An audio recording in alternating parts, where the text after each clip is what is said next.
وَإِذَا قَرَأْتَ الْقُرْآنَ جَعَلْنَا بَيْنَكَ وَبَيْنَ الَّذِينَ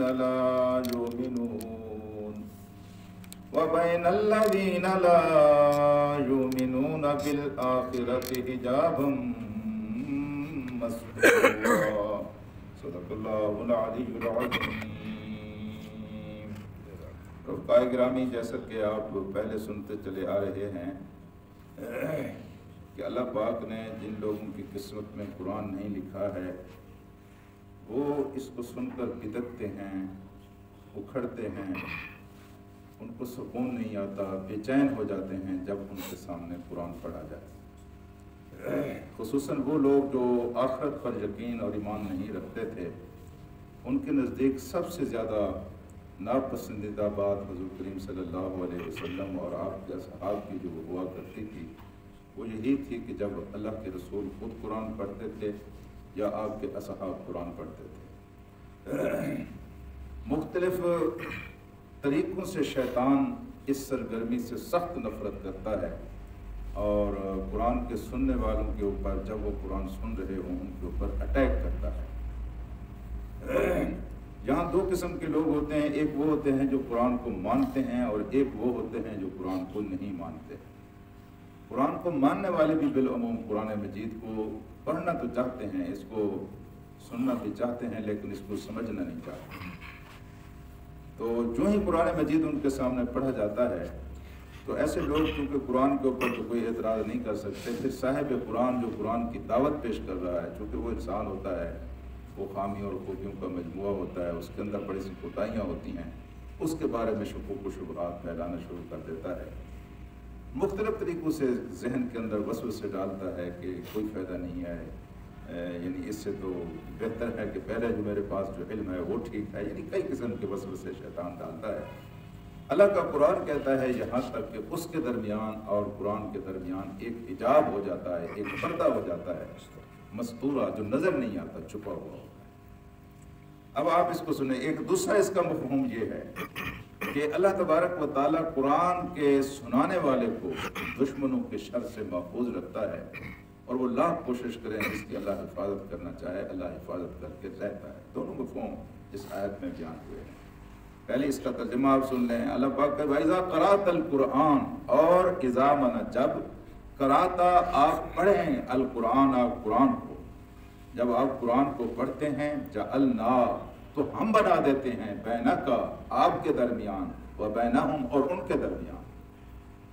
لا یؤمنون بالآخرہ جو آخرت پر ایمان نہیں رکھتے، کیا بنا دیتے ہیں؟ حجابا مستورا، ایک ایسا پردہ بنا دیتے ہیں مستورا جو چھپا ہوا ہوتا ہے، جو نظر نہیں ہے۔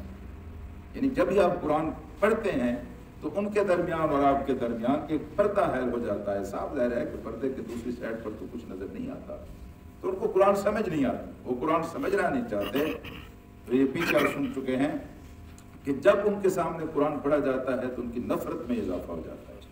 ایک دوسری جگہ پہ کہا گیا ہے کہ وہ بھاگ کھڑے ہوتے ہیں، بھاگ جاتے ہیں، قرآن کو سننے سے بدک اٹھتے ہیں۔ حضور اکرم صلی اللہ علیہ وآلہ وسلم پر جب یہ صورت نازل ہوئی، تبت یدا ابی لہب وتب، کہ ٹوٹ جائیں ابو لہب کی بیوی کے ہاتھ، تو یہ چونکہ آپ کی چچی بھی تھی اور اس کو کسی نے کہا آج تو محمد نے آپ کے بارے میں وہ قرآن جو پیش کر رہے ہیں اس میں سے ایک پوری کی پوری صورت نازل کر دی ہے اور لوگوں کو سنا دی ہے۔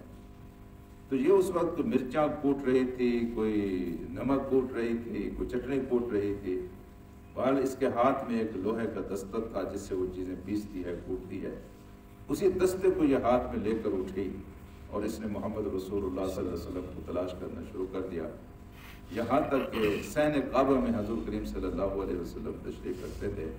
آپ کے ساتھ صدیق اکبر بھی بیٹھے ہوئے تھے۔ تو یہ جس طرح پھپھری ہوئی تھی، اس کی آنکھوں میں جس طرح خون اترا ہوا تھا، اس کے چہرے کے اوپر جس طرح غصہ تھا اور غضب تھا، صدیق اکبر رضی اللہ تعالیٰ عنہ نے دور سے دیکھ کر آقا علیہ السلام سے عرض کیا، یا رسول اللہ یہ آ رہی ہے لیکن آج اس کے تیور بگڑے ہوئے ہیں اور اس کا لہجہ اکڑا ہوا ہے، مجھے اندیشہ ہے کہ یہ آپ کو نقصان پہنچائے گا۔ تو حضور کریم صلی اللہ علیہ وسلم نے نبوت کے یقین کے ساتھ ایک بات صدیق اکبر سے کہی، آپ نے فرمایا صدیق آپ نے ٹھیک جانچا ہے لیکن یہ مجھے دیکھ ہی نہیں سکے گی۔ چنانچہ وہ خاتون آئی اور اس نے صدیق اکبر کے سر پر کھڑے ہو کر کہا کہاں ہے وہ تمہارا محمد؟ حالانکہ رسول کریم صلی اللہ علیہ وسلم ساتھ بیٹھے ہوئے تھے، وہ اس کو نظر ہی نہیں آیا۔ یہ حجاب مستور ہے، ایک ایسا پردہ اللہ تبارک و تعالیٰ نے اس کے درمیان اور حضور کریم صلی اللہ علیہ وسلم کے درمیان ڈال دیا جو نظر ہی نہیں آ رہا تھا، لیکن اس کو حضور کریم صلی اللہ علیہ وسلم نظر نہیں آئے۔ وہ جتنا ہذیان اگلتی رہی حضور کریم صلی اللہ علیہ وسلم اس کی ایک ایک بات کو سنتے رہے جی، اور پھر اس نے کہا کہ آج اگر وہ مجھے کہیں مل گئے نا، یہ دیکھیں میرے ہاتھ میں پتھر ہے، یہ میں ان کے سر پر دے ماروں گی اور میں اس کو معاف نہیں کروں گی، اور مجھے بتا کہ یہ سچ ہے کہ انہوں نے میرے بارے میں کوئی صورت سنائی ہے لوگوں کو۔ تو حضور اکرم صلی اللہ علیہ وسلم کے ساتھ صدیق اکبر نے کہا اللہ کی قسم کہ محمد نے آپ کے بارے میں کچھ نہیں کہا جی۔ تو محمد کریم صلی اللہ علیہ وسلم نے تو کچھ نہیں کہا تھا، تو اللہ تبارک و تعالیٰ نے قرآن اتارا تھا، تو اللہ تعالیٰ نے کہا تھا یہ کوئی رسول اللہ صلی اللہ علیہ وسلم کا کلام تھوڑا ہے، یہ تو اللہ کا کلام ہے۔ تو وہاں کھڑے ہو کر پھر اس نے شعر پڑھے، اور چونکہ یہ عرب کی گھٹی میں شعر پڑے ہوئے تھے، ان کے بچے شعر کہتے تھے، ان کی عورتیں شعر کہتی تھیں، ان کے مرد شعر کہتے تھے، تو وہاں اس نے کہا مزممن و اسینا، او مزمم، یعنی ہم رسول کریم صلی اللہ علیہ وسلم کو محمد کہتے ہیں۔ محمد کا معنی ہے جس کی تعریف کی گئی ہو، مزمم کا معنی ہے جس کی مذمت کی گئی ہو۔ اپنے مزمم سے کہو وہ اسینا کہ ہم تمہاری نافرمانی کرتے ہیں اور ہم کسی طور پر تمہارے دین کو قبول نہیں کریں گے۔ اور یہ کہتے ہوئے وہاں سے پاؤں پٹ گئے اور وہاں سے چل پڑی اور وہاں سے نکل کھڑی ہوئی۔ تو حضور اکرم صلی اللہ علیہ وآلہ وسلم اس کی ایک ایک بات کو سن رہے تھے، لیکن اس کے درمیان اور حضور کریم صلی اللہ علیہ وسلم کے درمیان ایک حجاب پیدا ہو گیا تھا، ایک پردہ ڈال دیا گیا تھا۔ اور اسی طرح کا ایک پردہ اس وقت ہمیں نظر آتا ہے جب اللہ کے رسول صلی اللہ علیہ وسلم نے ہجرت فرمائی، تو جب آپ وہاں سے نکلے وَجَعَلْنَا مِن بَيْنِ أَيْدِيهِمْ سَدًّا وَمِن خَلْفِهِمْ سَدًّا، اللہ پاک نے ان کے آگے اور ان کے پیچھے ایک پردہ ڈال دیا۔ حضور کریم صلی اللہ علیہ وسلم کی آنکھوں میں دھول جھونک کر چلے گئے، وہ حضور پاک صلی اللہ علیہ وسلم کو دیکھ نہ سکے۔ تو یہ پردہ ہے جو اللہ پاک اپنے پیارے لوگوں کے درمیان اور ان کے دشمنوں کے درمیان بسا اوقات اللہ پاک یہ پردہ ڈال دیتا ہے اور وہ ان کی شرارتوں سے محفوظ رہتے ہیں۔ تو ایک دفعہ پھر سن لیں وَجَعَلْنَا اللہ کا وَإِذَا قَرَأْتَ الْقُرْآنَ، اے پیارے حبیب، اذا من جب قراءتا آپ قرأت کرتے ہیں، آپ پڑھتے ہیں القرآن، قرآن کی، جعلنا ہم بنا دیتے ہیں، اللہ پاک کہتے ہیں ہم بنا دیتے ہیں، بینکا آپ کے درمیان، وبین الذین لا یؤمنون بالآخرہ، اور ان کے درمیان لا یؤمنون جو ایمان نہیں رکھتے بالآخرہ، آخرت پر، کیا بنا دیتے ہیں؟ حجاب مستورہ، ایک ایسا حجاب، ایک ایسا پردہ مستورہ جو چھپا ہوا ہے جو لوگوں کو نظر نہیں آتا۔ تو اس طرح کی ہم ایک یہی بات بالکل پہلے پارے میں کہی گئی،